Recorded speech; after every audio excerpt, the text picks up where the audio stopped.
Welcome to the Fantasy Addiction Network. What's going on? Today we are going to be reviewing Aaron Murray in the XFL, looking at his fantasy outlook for 2020. Let's get right into it. Alright guys, so we're looking at Aaron Murray today, the quarterback for the Tampa Bay Dragons, and trying to determine what his fantasy outlook is going to look like for this inaugural season in the XFL. Now, unfortunately, we don't have the results of the summer showcase that the XFL had held, so we don't have updated combine stats. We're using stats from playerprofiler.com, which has a lot of the stats from the NFL combine, and we'll go through some of the more recent stats for players that have AAF stats to look at as well. So looking at Aaron Murray, he played college in Georgia, played all 4 years with them, and actually did pretty well in college.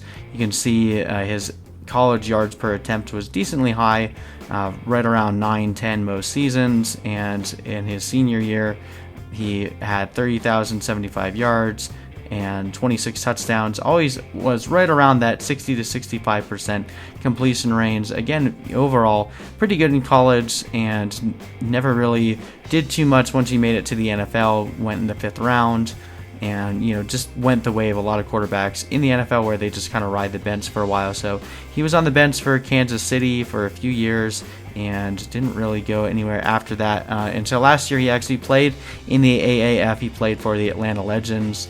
Now, I do want to preface this by saying the Atlanta Legends were pretty clear in a way the worst team in the AAF, and part of that you might credit to Aaron Murray, but I think a lot of it had to do with, one, the team around him, and two, just the coaching staff there was pretty inept. And I'm going to try to not hold too much against Aaron Murray from his stats last year, because last year for the Legends, 64% completion percentage, 1,048 yards in 7 games, so only about 150 yard average per game, 3 touchdowns to 7 interceptions, so pretty bad touchdown to interception ratio. Not too good, but like I said, the team that he was playing on was basically junk.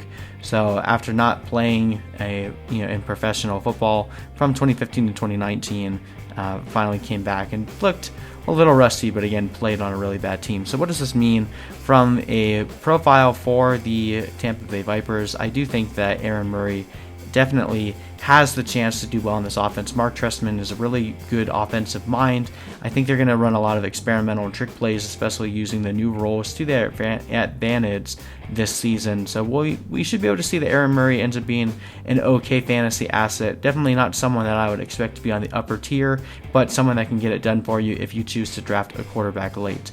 Anyway, I hope you guys enjoyed this video. We'll be recapping all of the players here for fantasy in 2020, and we'll see you in the next video.